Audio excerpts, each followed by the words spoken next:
Thank you. Thank you so much. Thank you. And thank you for your kind introduction, Mayor Barkat.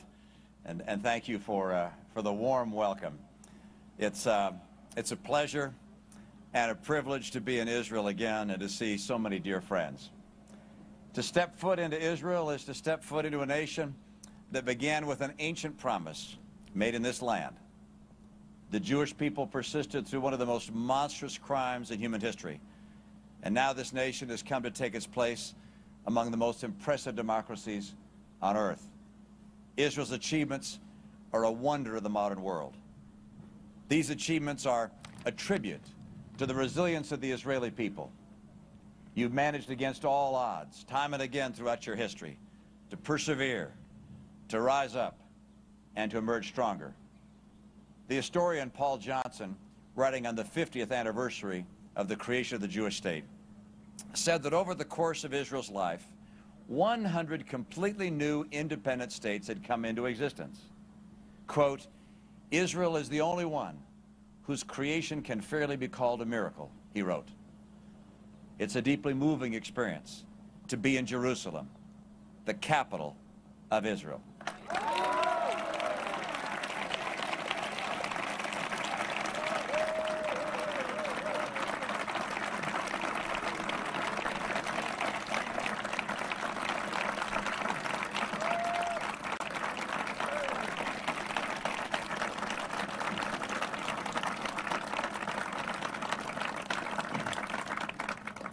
Our two nations are separated by more than 5,000 miles.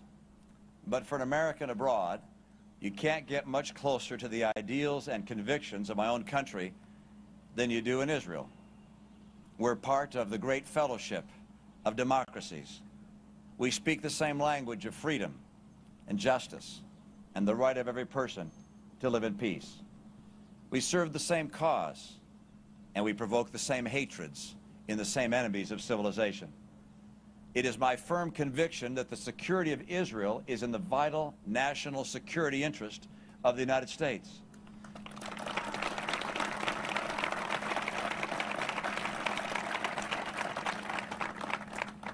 Ours is not an alliance based only on shared interests, but also on enduring shared values. In those shared values, one of the strongest voices is that of your Prime Minister, my friend Benjamin Netanyahu.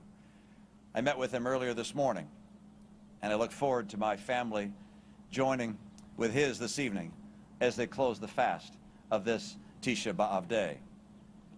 It's remarkable to consider how much adversity over so great a span of time is recalled by just one day on the calendar.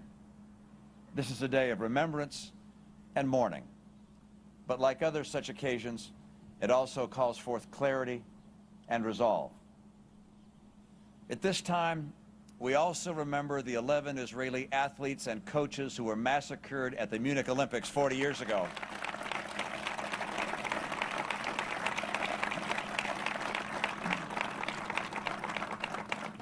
And 10 years ago this week, 9 Israeli and American students were murdered in a terrorist attack at Hebrew University. Tragedies like these are not reserved to the past. They're a constant reminder of the reality of hate and the will with which that hate is executed upon the innocent. It was Menachem Begin who said this about the 9th of the month of Av. "We remember," he said, "and now have the responsibility to make sure that never again will our independence be destroyed, and never again will the Jew become homeless or defenseless. This," he added, "is the crux of the problems facing us in the future." So it is today, as Israel faces enemies who deny past crimes against the Jewish people and seek to commit new ones. When Iran's leaders deny the Holocaust or speak of wiping this nation off the map, only the naive, or worse, would dismiss it as an excess of rhetoric. Make no mistake, the Ayatollahs in Tehran are testing our moral defenses. They want to know who will object and who will look the other way. My message to the people of Israel and the leaders of Iran is one and the same. We will not look away, nor will my country ever look away from our passion and commitment to Israel.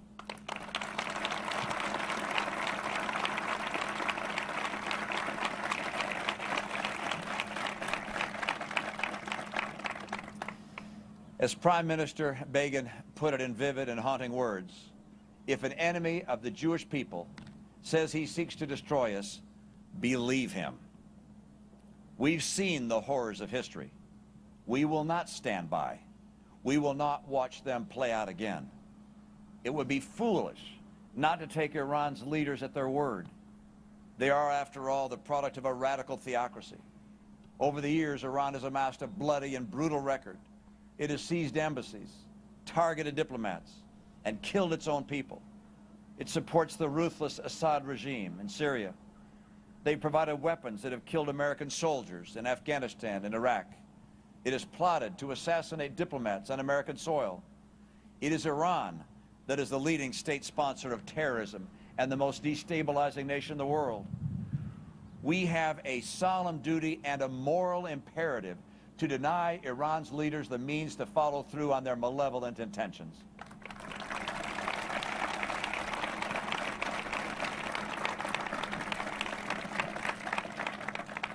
We should stand with all who would join our effort to prevent a nuclear-armed Iran, and that includes Iranian dissidents. Don't erase from your memory the scenes from 3 years ago when that regime brought to death its own people as they rose up. The threat we face does not come from the Iranian people, but from the regime that oppresses them. 5 years ago at the Herzliya conference, I stated my view that Iran's pursuit of nuclear weapons capability presents an intolerable threat to Israel, to America, and to the world. That threat has only become worse. Now as then, the regime's claims that it seeks to enrich nuclear material for peaceable purposes are belied by years of malign deception. Now as then, the conduct of Iran's leaders gives us no reason to trust them with nuclear material. But today, the regime in Iran is 5 years closer to developing nuclear weapons capability. Preventing that outcome must be our highest national security priority. I want to pause on that point. It's sometimes said that those who are most committed to stopping the Iranian regime from securing nuclear weapons are reckless and provocative and inviting war. The opposite is true. We are the true peacemakers. History teaches with force and clarity that when the world's most despotic regimes secure the world's most destructive weapons, peace often gives way to oppression, to violence, or to devastating war. We must not delude ourselves into thinking that containment is an option. We must lead the effort to prevent Iran from building and possessing nuclear weapons capability. We should employ any and all measures to dissuade the Iranian regime from its nuclear course. And it is our fervent hope that diplomatic and economic measures will do so. In the final analysis, of course, no option should be excluded. We recognize Israel's right to defend itself and that it is right for America to stand with you.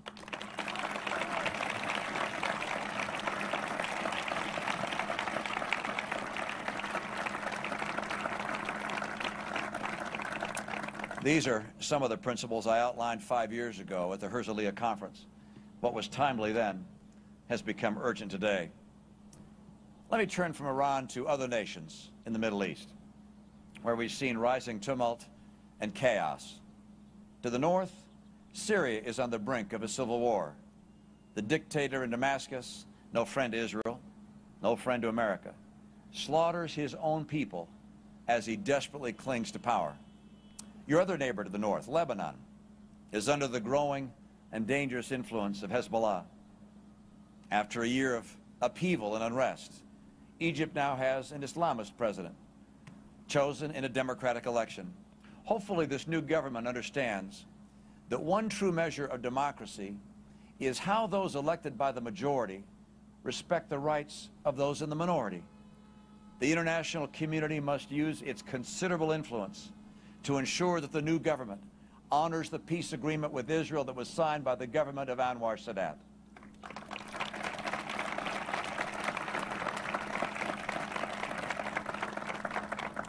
As you know only too well, since Hamas took control of the Gaza Strip in 2007, thousands of rockets have rained on Israeli homes and cities. I've walked on the streets of Sderot and honor the resolve of its people. And now new attacks have been launched from the Sinai Peninsula, with Hezbollah rockets aimed at Israel from the north and Hamas rockets aimed from the south, with much of the Middle East in tumult, with Iran bent on nuclear arms. America's vocal and demonstrated commitment to the defense of Israel is even more critical.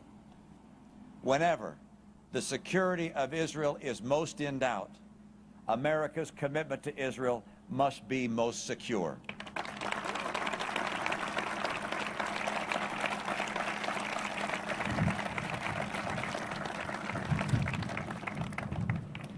When the decision was before him in 1948, President Harry Truman decided without hesitation that the United States would be the first country to recognize the State of Israel. From that moment to this, we've been the most natural of allies, but our alliance runs deeper than the designs of strategy or the weighing of interests. The story of how America, a nation still so new to the world by the standards of this ancient region, rose up to become the dear friend of the people of Israel is among the finest and most hopeful in our nation's history. Different as our paths have been, we see the same qualities in one another. Israel and America are in many respects reflections of one another. We both believe in democracy, in the right of every people to select their leaders and choose their nation's course. We both believe in the rule of law, knowing that in its absence, willful men may incline to oppress the weak. We both believe that our rights are universal, granted not by government, but by our Creator. We both believe in free enterprise, because it is the only economic system that has lifted people from poverty, created a large and enduring middle class, and that has inaugurated incomparable achievements in human flourishing. Someone who spent most of his life in business, I'm particularly impressed with Israel's cutting-edge technologies and thriving economy. We recognize yours as the startup nation, and the evidence is all around us. You have embraced economic liberty. You export technology, not tyranny or terrorism. And today your innovators and entrepreneurs have made the desert bloom and have made for a better world. The citizens of our countries are fortunate to share in the rewards of economic freedom and in the creativity of our respective entrepreneurs. What you have built here with your hands is a tribute to your people and a model for others throughout the world.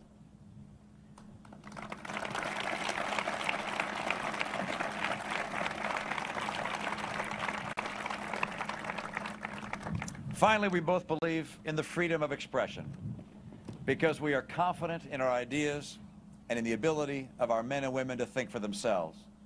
We don't fear open debate. If you want to hear some very sharp criticisms of Israel and its policies, you don't have to cross any borders.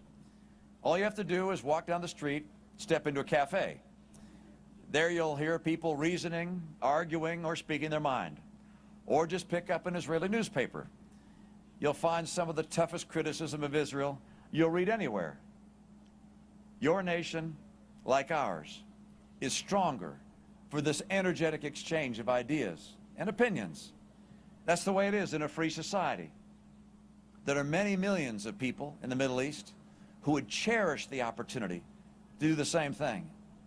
These decent men and women desire nothing more than to live in peace and freedom and to have the opportunity to not only choose their government, but to criticize it openly without fear of repression or repercussion. I believe that those who oppose these fundamental rights are on the wrong side of history. But history's march can be ponderously and painfully slow. We have a duty to speed and shape history by being unapologetic ambassadors for the values we share. The United States and Israel have shown that we can build strong economies and strong militaries, but we must also build strong arguments that advance our values and promote peace. We must work together to change hearts and awaken minds through the power of freedom, free enterprise, and human rights. I believe that the enduring alliance between the State of Israel and the United States of America is more than a strategic alliance. It's a force for good in the world. America's support of Israel should make every American proud. We should not allow the inevitable complexities of modern geopolitics to obscure fundamental touchstones. No country or organization or individual should ever doubt this basic truth. A free and strong America will always stand with a free and strong Israel.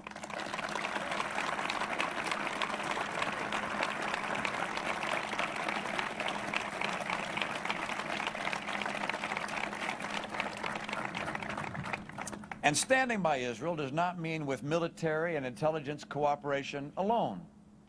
We cannot stand silent as those who seek to undermine Israel voice their criticisms, and we certainly should not join in that criticism.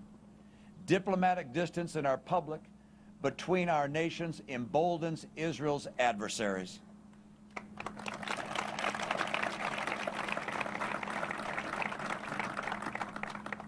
By history and by conviction, our two countries are bound together. No individual, no nation, no world organization will pry us apart. As long as we stay together and stand together, there is no threat we cannot overcome and very little that we cannot achieve. I love this country. I love America. I love the friendship and passion we have for the values which we share. Thank you for your support today. May God bless my country of America, and may He bless and protect the nation of Israel. Thank you so much.